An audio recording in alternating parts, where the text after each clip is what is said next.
and death lost. Don Rosenberg is joining us in Westlake Village, California. He lost his son, the 25-year-old Drew, when he was killed in 2010 by a Honduran who entered the country illegally but earned protected status. And joining us from Chicago, Brian McGann's brother, Dennis, was killed in 2010 by a drunk driving illegal immigrant.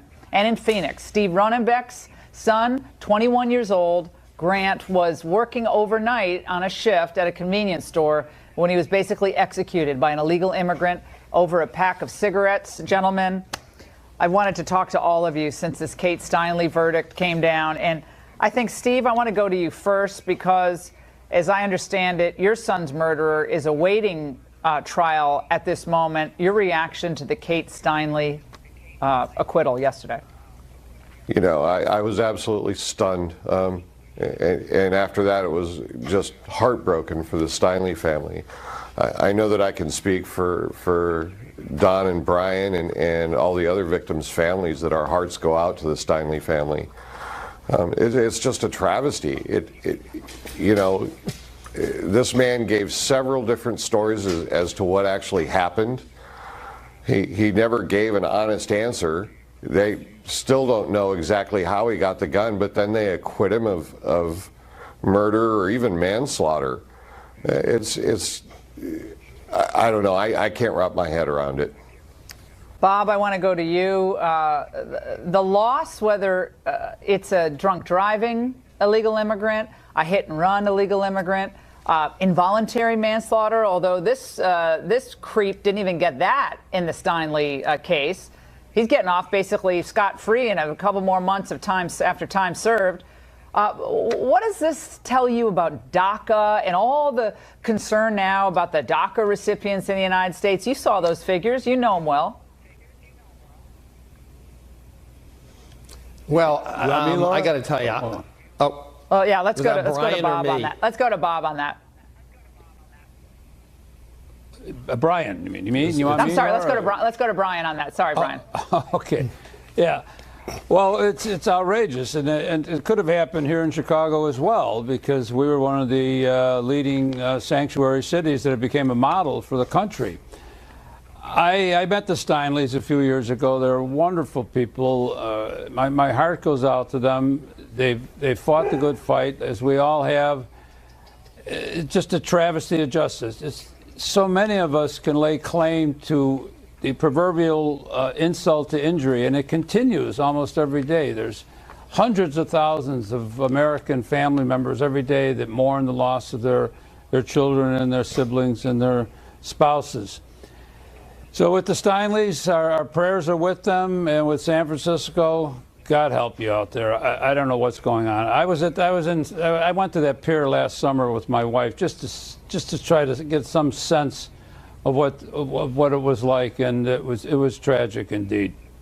Don, let's go to you. Speaking of San Francisco, your son was in law school in San Francisco back in 2010. He's no longer here to enjoy a holiday season. Your reaction, and then what about, we've heard nothing from Nancy Pelosi, we've heard nothing from Hillary Clinton, nothing from prominent Democrats on this case, zero. Well, I'll tell you, I wasn't actually shocked in the least bit. I expected this to happen. I live out here. I see what happens every day. So I wasn't shocked at the two acquittals on the murder charges. I was marginally surprised that he didn't get the involuntary manslaughter, particularly since that's what the defense was using as their claim, that it was an accident. But even with that, you know, it's San Francisco, and the jury, you know, it's O.J. Simpson jury. We're not gonna convict you no matter what. I will tell you though, you know, you mentioned Nancy Pelosi, and you can, you know, lay it on all the Democrats. It's inconceivable to me, and I find it reprehensible that they're worried about DACA recipients. I mean, the worst thing that would happen to any of those guys would be they'd get deported. The worst thing that's happened to, you know, Steve and Brian, myself, and so many others is they've lost a loved one. So our position, and you know, there's an organization we started called AVIAC back in June, and we put out a position that DACA should not even be discussed until all the other illegal immigration issues are dealt with. So for them to talk about shutting down the government is just absolutely incredible. Chuck Schumer. Chuck Schumer actually threatening to shut down the government because he cares more about handling and caring and the feeding of illegal immigrants than protecting the innocent lives of American citizens and legal immigrants in the United States. Because there are plenty of other prospective victims out there because of San Francisco's sanctuary city policies, California's state policies, Chicago's sanctuary city policies, and it goes on and on and on. And to all three of you, I will say this tonight. My heart breaks for you. Our viewers' hearts break for you. My radio listeners. Americans are infuriated by this. And the fact that politicians in both parties don't seal this border, build this wall, get this stuff done to protect us is an abomination. It has been for years, and now with this latest verdict, it's even worse. Well, Laura, we can't rely on the politicians out in California. They made the mess. So I'm actually announcing a little earlier than we had planned, but we're going to launch an initiative to not only repeal the sanctuary city or the sanctuary state bill that was just passed, but to also create law that requires law enforcement to cooperate with ICE and with federal officers. So if anybody wants to look, the site's not really completely done yet, but it FightSanctuaryState.com, and we can really use people's help. FightSanctuaryState.com. I'll get it on Facebook and Twitter. Well, don't worry, we'll get it right. I do that too late at night, but we'll get it right on Facebook and Twitter. We got to get the word out. People have to take the power back from the politicians who will not listen. Steve, I want to go to you because when I think about you, you're not too far from Phoenix, correct? You're right near the. Okay. So you're not too far from the border. What do Arizonans, the average person on the street? I mean, I don't care if you're Hispanic, white, black. What does the average person on the street think of special treatment being given to people who break our laws and repeatedly come into our country, are deported, come back, commit crimes, and then get a slap on the wrist? Any sense from people in Arizona about this? A lot of my friends, people I work with, even people that I just meet that recognize me, they're fed up. They're tired of it. It's not just the murder of my son or the murder of Marianne Mendoza's son or Don's or Brian's. It's the drugs that are coming across. It's the human trafficking. All of it. And the ones that are coming across the border that are taking advantage of our social service systems. Hospitals, having children here, having multiple children here. And, we can't call them anchor babies. I'm sorry, but they're here. It's 9 months pregnant. They have their child, and then no one can ever deport them. Look, gentlemen, we're out of time. But I want to say to all of you, we're with you. The people of the country are with you. It's probably of little comfort to you now, given what's happened. But thank you so much for joining us. And we're going to be following every aspect of this case and others like it, sadly, as the days and weeks go on. The impeached Trump media, boy, they're going to tell you that the Flynn guilty plea is the most important story ever. We're going to tell you why they're perhaps, possibly, and I think probably wrong. Next on the Ingraham Angle. Back to the Ingraham Angle. Most in the media went into a feeding frenzy mode earlier today when former National Security Advisor Mike Flynn pled guilty to one count of lying to the FBI over his contacts with Russia's U.S. ambassador during the transition. But we already knew about that single lie. It's what cost Flynn his job after just a few days in the position back in February. So what's the White House reaction tonight? Joining us now with the latest is Fox News Chief Washington Correspondent James Rosen. James, what's going on? Laura, good evening. Clearly, White House officials tonight are bracing for General Flynn, now actively cooperating with the special counsel, to say all manner of things. And with that in mind, a lawyer for the president has already begun painting Flynn as an unreliable witness, noting that he only served 24 days as White House National Security Advisor and describing him as, quote, an Obama administration official. The false statements involved, said presidential attorney Ty Cobb in a statement, mirror the false statements to White House officials, which resulted in Flynn's resignation in February of this year. Nothing about the guilty plea or the charge implicates anyone other than Mr. Flynn. And Cobb added the conclusion of this phase of the special counsel's work demonstrates again that the special counsel is moving with all deliberate speed and clears the way for a prompt and reasonable conclusion. Flynn now admits he falsely told FBI agents in January that in his phone calls with the Russian ambassador the month before during the transition period, he never asked Sergei Kislyak to refrain from escalation in a diplomatic skirmish with the U.S. at that time. Flynn also falsely claimed not to remember a subsequent call in which Kislyak apprised him that the Russian Federation had indeed refrained from escalation as Flynn had requested. Flynn also admitted having falsely told agents he never asked the Russian ambassador on a separate occasion to vote against a pending UN Security Council resolution that was targeting Israeli settlements. And Flynn falsely told the agents that he never received from Kislyak any indication of Russia's response to that request. Finally, the special counsel got Flynn to admit that he made, quote, materially false statements and omissions on federal disclosure forms about his work as a lobbyist on behalf of Turkish interests. And those admissions, paradoxically, could work against the special prosecutors if they seek to place Flynn on the witness stand against more senior figures, like the president. Because as Ty Cobb's statement shows, any defense counsel will seek to impugn Flynn's credibility on the grounds that he's already admitted lying in the past to federal agents on federal forms. So how should jurors feel comfortable believing him when he's on the witness stand? Laura. James, thanks so much. And today's Flynn news has the media, of course, going absolutely bonkers. And they're excited about the possibility that this could be curtains for President Trump. There aren't many more dots after Mike Flynn, right? Your dots go to Kushner and then the president. There really are no other dots here. This is a case that reaches directly into the heart of the Trump administration, into the Oval Office. People now who have believed that the president's sort of loose way with information and facts was his best defense now think that the president is in danger and exposed. I do agree. This is a big moment where if you're on the fence, you start to think, geez, is this whole thing going down? Is it Watergate? No, to the contrary. Everything's Watergate. Nothing's Watergate when everything's Watergate.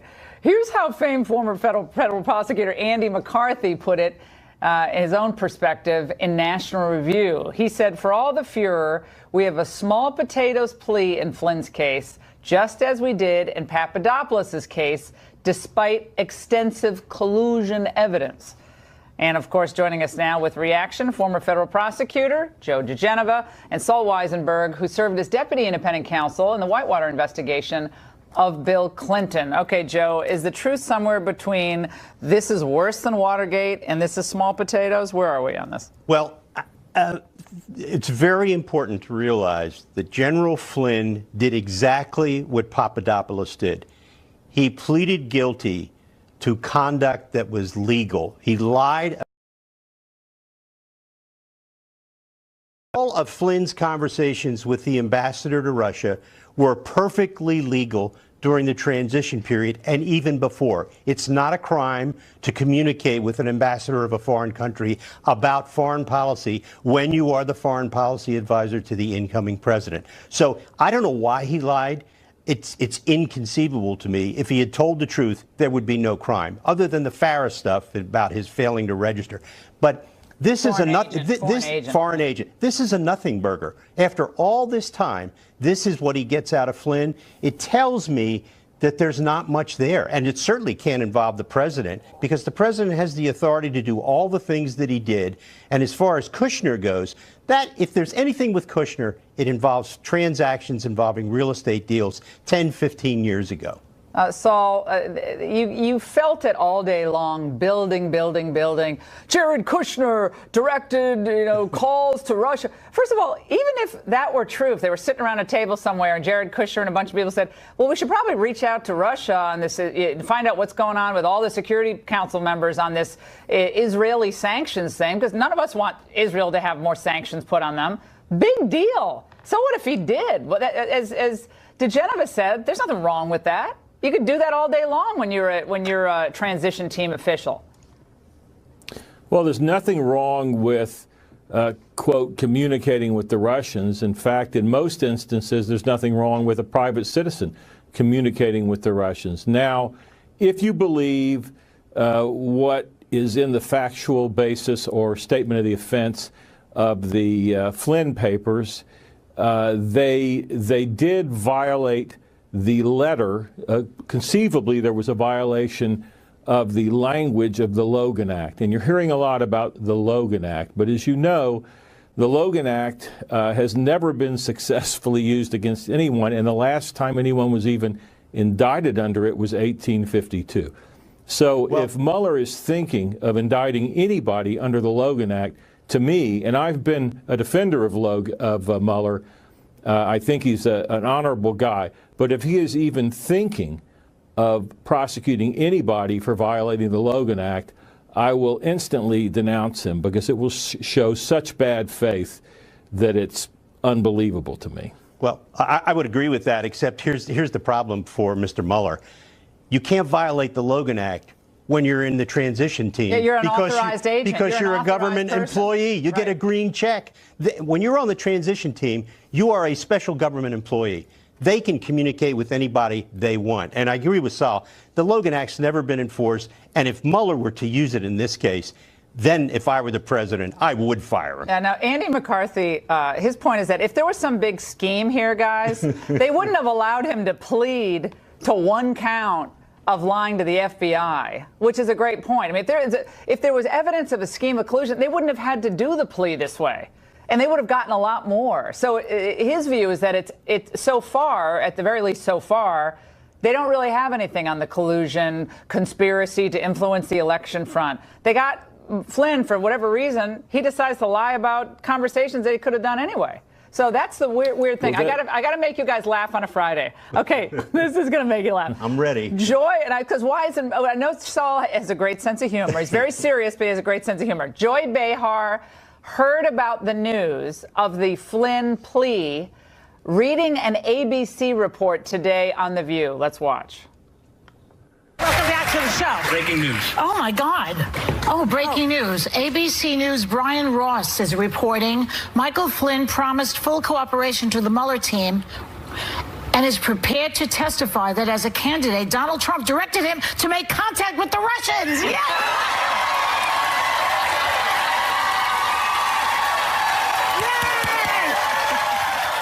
Feels like she just won as Publishers Clearinghouse there, guys. But ABC, by the way, had to come out immediately and say this was not during the campaign. This was actually during the transition. But this is the level of, there it is. Yeah, they clarified. I don't have to read the whole thing. It wouldn't even matter if it was in the campaign. Sorry to interrupt. You could do it during the campaign. It wouldn't matter if it was in the campaign. There's nothing wrong, quote, with talking to the Russians. All right. It depends on what you say. So, but the earlier point you made, Laura, is very important that Andy McCarthy made. This is very striking to me. The plea agreement says that Flynn is only protected from future prosecution based on items that are in the statement of the offense. That's the key document. There's nothing in the statement of the offense about collusion during the campaign. Nothing. So unless there is a completely separately sealed, completely standalone plea agreement for Flynn that is sealed, which would be almost unheard of, I think Joe will agree with me, it means that Flynn has no knowledge. Flynn, who was a key figure in the campaign, has no knowledge of any collusion with Russia during the campaign, any illegal collusion. Yeah, you heard DeGeneva, nothing burger, but the well-respected Bob Mueller so far is coming up with very little, in my opinion. But the hyperbolic response by the media, I mean, these people are completely unhinged. The facts are irrelevant. Analysis, irrelevant. Just jump right to the gallows for Trump. That's where they're going. Gentlemen, thank you. And Saul, I knew I could make you laugh. I got it out of you. And thanks, guys. And we, by the way, wait. Sorry, this is a special alert. Tommy's telling me we actually have, stick around for this agenda, but we have some live footage of Special Counsel Robert Mueller leaving a D.C. Christmas party tonight. There it is. Oh, okay. He's lost some weight. Oh, yeah. He actually, Okay, well, looks okay, there they go. Up next, President Trump wants to make Christmas great again. And on the other hand, there are those dreaming of a black-only commie Christmas. Details next.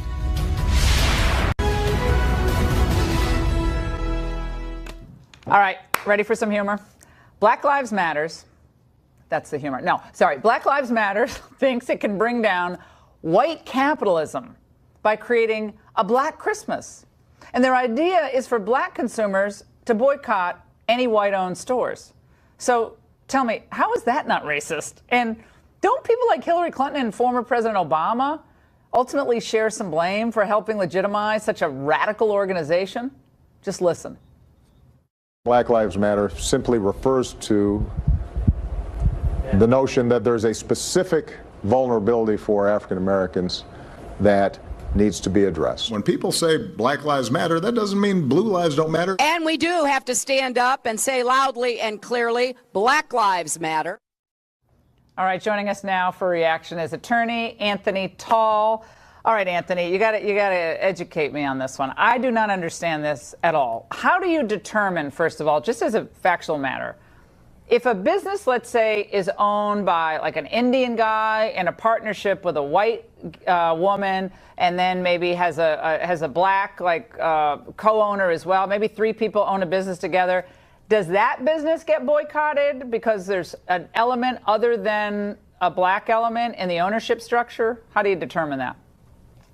Well, I don't know if that's how you focus on the problem. I think you pretty much just focus on what they're saying is that there's black businesses in the black community that need to be supported and need to be encouraged. You know, this is the day of Oprah. This is the day of Blackish. You know, black economic power means something. So what Black Lives Matter is saying is let's just invest in black businesses for this Christmas. Let's make sure we spend our dollar the way that a lot of other ethnic groups have spent their dollars for years. So I don't know if the focus is so much on whether or not there's a diversity or multicultural within the business or excluding whites. I think the focus is on let's make sure that our economic dollar is spent in our community and we build entrepreneurship, which is a Republican idea. I'm surprised you don't like that, Laura. Yeah, well, I actually think it's people want to, Catholics go to Catholic businesses, you know, I don't have any problem with that.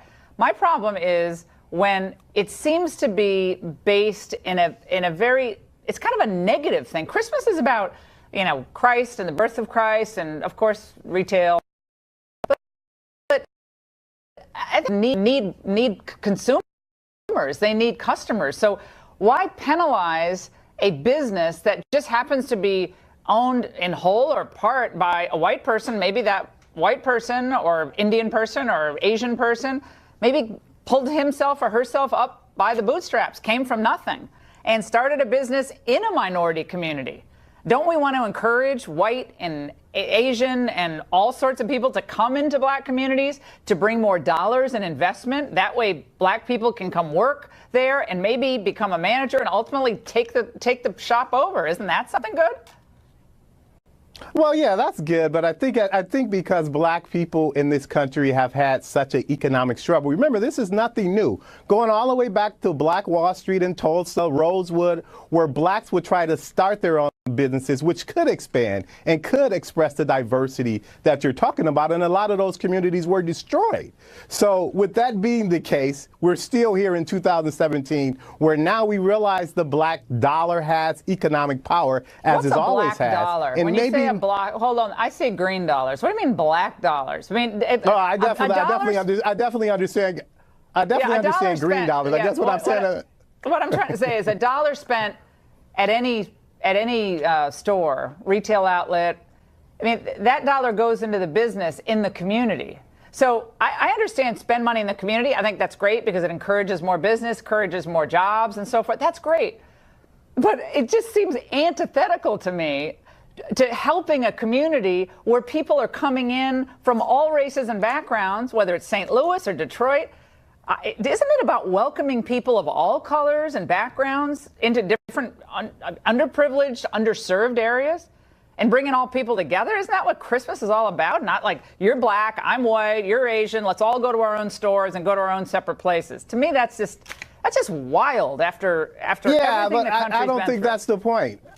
I know. I don't think that's the point, though. I think the point is that what they're saying, and let me go back to the black dollar thing. What I'm saying is that black people who have money, which is obviously green, that their dollars go into black businesses. There's nothing wrong with that. There's nothing wrong with saying that if you live in a certain community, let's support the businesses in the black community. Well, that's different, but you're making it about race, and I think this is the stuff that's driving I'm not making so it about race. crazy. I haven't made Black Lives Matter is I haven't making made it anything about race. And when you say black people should shop only at black-owned stores, that is a racial, at a time where our country is supposed to be uniting, coming together, especially at the holiday season. And if it was going to be really focused on only black businesses, why just focus during Christmas? Make it all year long, forever. Only go to black-owned stores, only go to black-owned businesses. Do it a whole year long. I think let's it should really be that do way. it right. I think it should be that way. I think it should be that way, but I think we've made I think you're missing the point. It yeah, should we be have. that I think way. you're missing So the point. no The point is stores that, ever. No, that's not what I'm saying. What I'm saying is there should be a diversity of dollars spent. But because of those people who are at a low economic level to build their dollar value up in other communities, they need to learn how to invest in their own business. I know you agree with that, Laura. Everyone needs to learn to have a work ethic, save for a rainy day, and be open to people of different backgrounds and I just think the racial line is wild. I think it's like the opposite meaning of Christmas, at least to me, but that's my view. I think that's how you see it. Yeah, I think you see it wrong. I appreciate it. Thanks so much. And while Flynn's plea deal dominated the headlines, the FBI may have to investigate a new suspect in the Clinton email case. We're going to tell you why up next. The left is probably hoping the hubbub over the Mike Flynn guilty plea will drown out this story, but a group of congressmen is demanding that the FBI investigate alleged special treatment of Hillary Clinton during its investigation into her private email server. Congressman Matt Gaetz of Florida sent a letter to FBI Director Christopher Wray asking the Bureau to explain its decision to investigate Clinton with a, quote, small team. What does that mean? The congressman joins us now. Congressman Gaetz, you've been all over this. People are saying, oh, you just don't understand when they say special investigation and small team, that's just routine kind of lingo. So you're making a big deal over nothing. Well, Laura, we now have smoking gun evidence that Hillary Clinton got special treatment, and it's important to provide context. We've got Loretta Lynch on the tarmac with Bill Clinton. We've got Loretta Lynch telling James Comey to call this a matter and not an investigation. Then we've got James Comey sucking this up to headquarters and keeping the investigators in the Washington, D.C. office away from the Clinton investigation. And then he drafts the exoneration statement before even conducting the interview. In 6 days, the FBI director Christopher Wray will be before the House Judiciary Committee, and we need answers because Hillary Clinton didn't deserve special treatment. She should have been treated like every American, and now we know she was not. Do you think that when they say special treatment and the way they designated it, it was just, from what you can see with all the things you just laid out, it was just kind of soft pedaling it or shortcutting it, or we know the conclusion. Let's just put some window dressing on it so it looks like it's official, but let's wrap this baby up as fast as possible. Is that what you're getting at? Well, that's what the evidence suggests. And when you look at the recent documents released about the tarmac meeting between Loretta Lynch and Bill Clinton, the FBI was more worried about spin control and public relations and punishing the person that released this information than they were about the improper conduct of the Attorney General of the United States. And so time and again, we see from the Obama era that they were determining the outcomes before actually conducting the investigation. That's not what the American people deserve, and that's why we're going to fight for a real investigation. Congressman, weren't they also desperate to find out who leaked the Clinton meeting on the tarmac with Loretta Lynch? Absolutely. Recently discovered emails show that the FBI was very concerned about who let the American people know that Loretta Lynch was meeting with Bill Clinton, but they weren't at all concerned about the fact that the meeting had occurred and had jeopardized this very critical investigation. So we're really seeing a circumstance where the FBI, the Lynch Department of Justice, was engaged in a cover-up of their activities, all at the same time they were determining the outcome of the Hillary Clinton investigation before actually doing it. All right, Congressman Gaetz, thanks for that update. Sarah Carter, let's go to you. It's good to see you again, of course, from Circa News. You've been all over this story.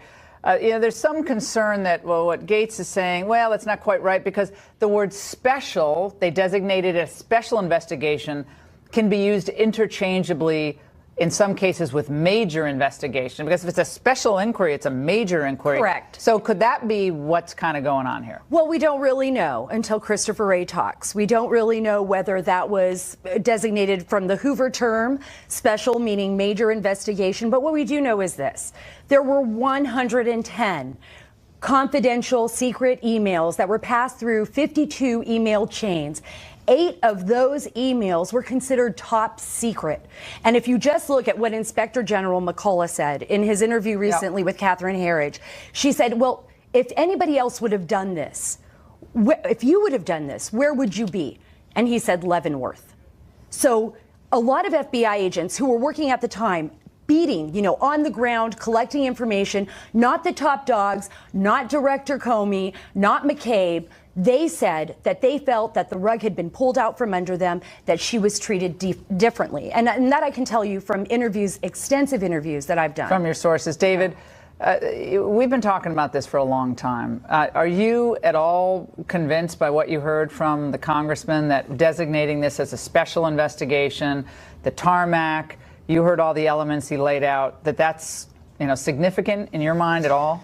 So you got to kind of feel bad for Congressman Gates. He's trying to get attention for an FBI investigation that ended over a year ago on the same day that a major thing happened in the special counsel investigation, which is the former national security advisor pleaded guilty to crimes. That investigation is going forward, now finding evidence of crimes, finding indisputable evidence the national security advisor engaged in crimes. With Congressman Gates talking about something that's almost irrelevant now, going over the same old information that's been gone over many times. He has every right to make these inquiries, but they're not really going to go anywhere, and they're not germane to what's actually happening right now. But it's also very important to address this issue of special investigation. That's a term of art. If Congressman Gates talked to anyone in the FBI or the DOJ, they would have told them that's a term of art that's used to. I made that point. Yeah, you made that point. But